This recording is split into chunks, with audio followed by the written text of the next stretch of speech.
Aujourd'hui, on continue dans l'organisation de ta maison avec la méthode Fly Lady. Elle s'appelle Marla Sillet, elle a révolutionné la vie de millions et de millions de femmes au foyer. Aujourd'hui, je t'explique comment on met fin au chaos, comment on dit bonjour à la sérénité, en quoi consiste sa méthode révolutionnaire, pourquoi est-ce que quand on est maman, elle est particulièrement pertinente, et puis quels sont les premiers petits pas pour te lancer. Belle écoute à toi!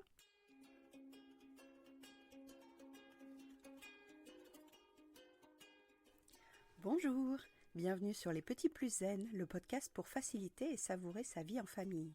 Je m'appelle Séverine, je suis facilitatrice en parentalité après avoir été 22 ans professeure des écoles en maternelle REP+.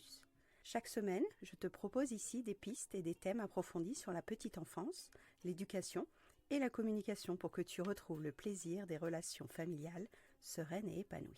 Une de mes missions est de t'aider à mieux comprendre et apaiser les émotions de chacun pour installer un équilibre entre tes besoins personnels et ceux de ta famille et enfin retrouver du temps pour toi. Je te partagerai aussi mon expérience en classe de maternelle, des découvertes apprises en formation et des outils inédits et actionnables facilement que j'ai créés au fil du temps à l'école et à la maison. Pour ne manquer aucun épisode, abonne-toi s'il te plaît sur ton application de podcast préférée et participe généreusement à la diffusion de mon travail en laissant un avis et une note de 5 étoiles. Pour plus de contenu, d'inspiration et de motivation, retrouve-moi aussi sur Instagram, Facebook et Clubhouse sous le nom Les Petits Plus Zen. Sur ce, je te souhaite une belle écoute.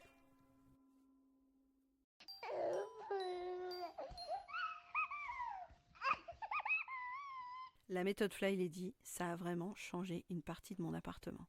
J'ai adoré découvrir ça juste après Marie Kondo, donc je te renvoie à l'épisode où on a traité de Marie Kondo. Son but, c'est également de mettre fin au chaos, de dire bonjour à la sérénité dans sa maison, d'arrêter d'être débordé par le ménage, par le rangement, parce que la poussière continue de tomber, le ménage, personne ne le fait. Je vanne souvent mes filles en disant il n'y a pas les petits oiseaux de Blanche-Neige et de Cendrillon qui viennent passer la serpillière chez nous. La vaisselle qui traîne peut nous faire péter un plomb seul, en couple, accumuler les reproches, les critiques. Ça peut être aussi un symptôme de séparation, tout simplement, à force de faire à la place des autres, à force d'être aigri, d'être amer. Donc on va voir tout ça avec la méthode Fly Lady. C'est un livre donc de Marla Sillet qui s'appelle Entretien avec mon évier. Il est fascinant, il est un petit peu teinté de foi catholique parce que c'est une américaine qui a eu ce surnom-là parce qu'elle pêchait à la mouche. Donc Fly Lady, c'est la fille qui pêche à la mouche. Sa méthode est suivie par des millions de femmes dans le monde.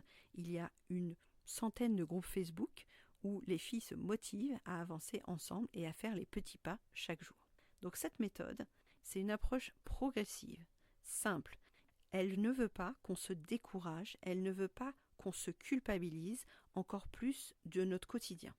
Elle sait qu'en tant que femme, je vais parler beaucoup aux femmes, mais bien sûr les hommes qui m'écoutent, je sais que vous serez des parfaits flyboys, vous serez des petits flybabies à la hauteur de ce défi-là aussi dans vos appartements, dans vos maisons. Elle sait qu'on lutte constamment pour avoir du temps pour nous et qu'on est en frustration de répéter des tâches quotidiennement.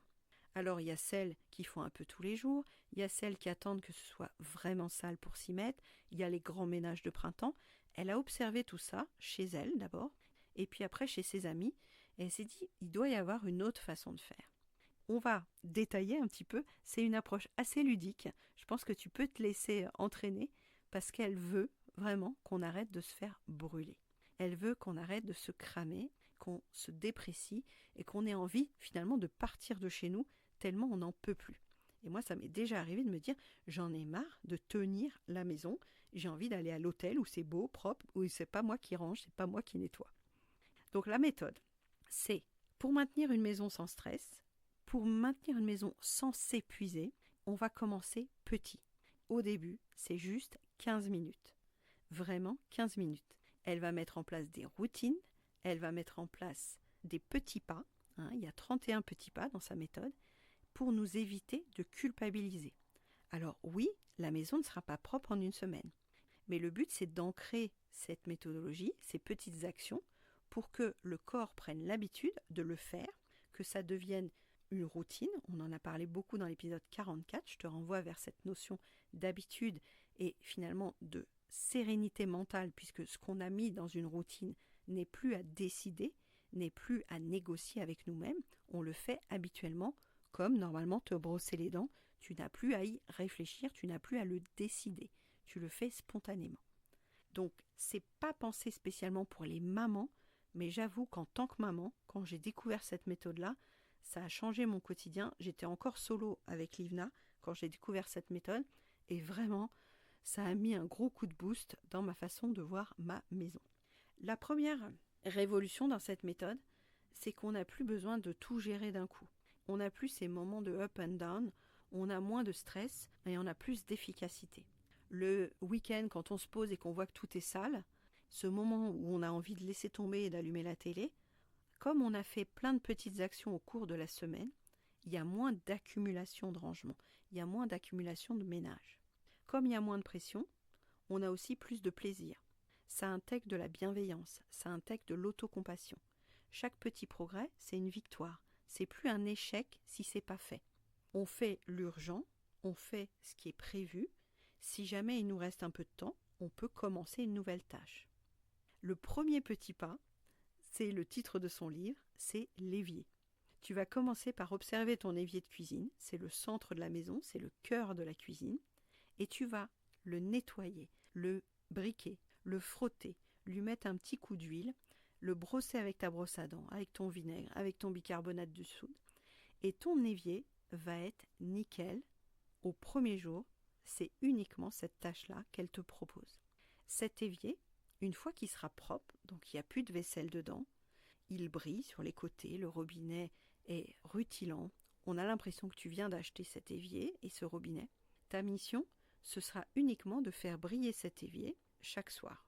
Chaque soir, avant d'aller te coucher, tu vas lui repasser un petit coup d'éponge, un petit coup de liquide vaisselle, un petit coup d'huile, si c'est un évier noir notamment, avec des textures modernes, pour qu'il soit brillant. Pourquoi ? Parce que le lendemain matin, quand tu arrives dans ta cuisine et que tu vois ton évier propre, tu as une satisfaction, tu as une sensation de puissance, de force. Alors, ça paraît complètement délirant, hein, mais je te propose d'essayer, parce qu'il y a quelque chose de cet ordre de « au moins là, c'est propre. Je suis capable, je suis compétente, j'ai réussi à maintenir cet évier propre. » S'il y a beaucoup d'enfants à la maison, si chérie balance tout dans l'évier, tu vas peut-être moduler avec une bassine. Ça aussi, je t'en parle beaucoup dans l'atelier qui s'appelle Maison Zen, une organisation au top, où je te donne toutes les références pour appliquer la méthode. Mais tu peux aussi sortir une cuvette, une bassine, ou la vaisselle, si personne ne l'a fait, on la met dedans pour que l'évier reste propre et nickel. Cette impression de propre, d'ordre, de contrôle, c'est de la dopamine. C'est satisfaisant. Surtout si on a une envie de contrôler les choses.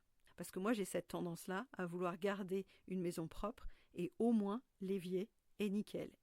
Ensuite, par rapport aux routines, on va créer une petite routine du matin et une routine du soir. La routine du matin, c'est s'habiller en entier, mettre des chaussures propres et comme ça, tu peux agir plus facilement. Donc, il y a des chaussures d'intérieur dans la méthode Fly Lady. Elles ne restent que là, mais t'es pas en claquettes, t'es pas en tongs, t'es pas en chaussons. Tu as des chaussures fermées qui te motivent, qui t'énergisent. Tu vas t'occuper de ta chambre, ouvrir, aérer, faire ton lit, ranger les affaires qui traînent et éventuellement faire une première petite tâche urgente. Ça peut être lancer le lave-vaisselle ou lancer une lessive. Ça ne dure que 10 minutes. En 10 minutes, tu t'es habillé, tu as ouvert ta fenêtre, tu as ouvert ton lit, tu as rangé 3-4 objets et tu as peut-être lancé le lave-vaisselle ou la machine. Le soir, en plus de ton évier, tu vas peut-être sortir les vêtements du lendemain et passer 5 minutes à ranger les affaires du salon. On n'est pas dans nettoyer les plinthes, arroser le jardin, couper les branchages. On est dans l'urgent, on est dans l'important et on est dans ne pas se cramer, ne pas être épuisé. En 15 minutes, tu mets le minuteur et tu agis. Et parfois en 15 minutes, tu as le temps de faire beaucoup plus que tu ne le pensais. Quand le minuteur sonne, tu te félicites, tu dis « ça c'est fait » et tu peux passer à une autre pièce ou alors t'accorder un temps de répit. Quand elle est dans une journée où elle a du temps devant elle, elle peut lancer le minuteur 3 fois de suite. Par exemple, je suis dans la cuisine, je lance le minuteur 15 minutes, je peux faire la machine, je peux faire la vaisselle, je peux ranger les plantes, je peux trier et faire la liste de courses, nettoyer un petit peu le frigo. Ça sonne au bout de 15 minutes, je peux changer de pièce, aller dans le salon, Pendant 15 minutes, j'aère, je nettoie, j'aspire le tapis, je passe la serpillière. Au bout de 15 minutes, je peux aller dans la salle de bain, vider la poubelle, passer un coup de javel. Au bout de ces 45 minutes-là, tu as déjà agi suffisamment dans ta maison. Et là, tu t'accordes un temps de qualité, un temps de répit. Donc ça, c'est comment installer au fil du temps des routines. Il y a une astuce aussi dans la méthode Fly Lady qui est de travailler par zone. Par exemple, le lundi, tu vas t'occuper de l'entrée et du salon. Par exemple, le mardi, tu t'occupes de la cuisine. Par exemple, le mercredi, c'est la chambre parentale. Le jeudi, ça peut être la salle de bain, les WC et l'entrée. Et le vendredi, ça peut être le garage et la chambre des enfants. Selon ta configuration, tu ne peux pas faire toutes les pièces tous les jours. Tu ne peux pas entretenir tout ça. Sinon, tu vas te ressentir à nouveau débordé. Donc ça, c'est un point précis de travailler par zone. Elle peut aussi décider, si vous habitez vraiment dans un endroit très vaste, de consacrer toute la semaine à la cuisine, de consacrer toute la semaine au garage. Et puis, elle lance des défis, du genre le défi des 27 objets. Moi, j'ai modifié un peu aussi avec le Fly Bingo que j'envoie des fois dans la newsletter.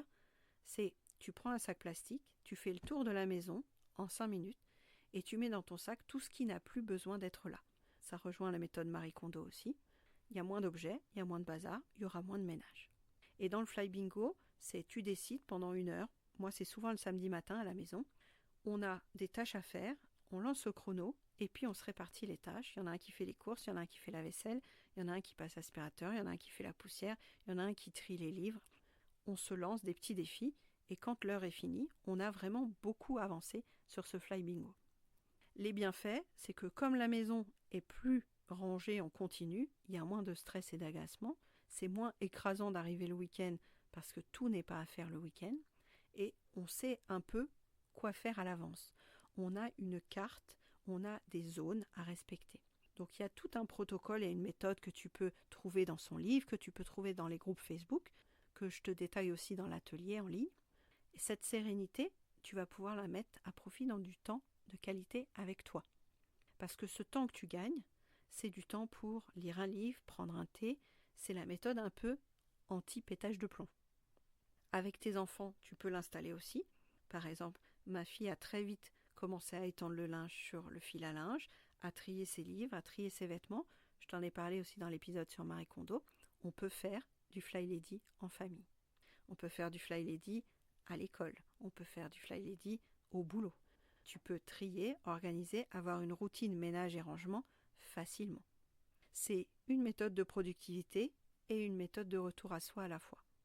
Il y a aussi toute une pratique de motivation, d'affirmation, de temps qu'on passe à chercher des petits mantras qui sont aidants.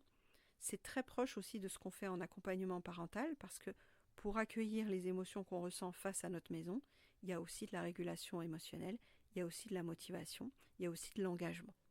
Si tu veux aller plus loin dans cette méthode, je te mets le lien dans la légende. Et puis sinon, on peut faire aussi une séance pour que je te booste et puis que je t'apprenne à faire cette méthode Fly Lady ou la méthode Marie Kondo ou d'autres méthodes aussi que je mets en place à la maison. En tout cas, je te souhaite un bon tri, un bon rangement, un bon ménage et à très vite pour d'autres astuces. Bonne semaine. Merci d'avoir écouté cet épisode. Tu peux retrouver les thèmes et les épisodes précédents aussi sur lppzen.com/lepodcast. Pour soutenir mon travail, je t'invite à noter, commenter et partager le podcast, notamment sur ton application préférée, comme Apple Podcast par exemple. Ton soutien est important pour moi pour permettre à d'autres parents de retrouver la sérénité en famille. On se retrouve pour un prochain épisode très bientôt et en attendant, prends bien soin de ta cheminée des émotions et de ton arc-en-ciel des besoins. À très vite.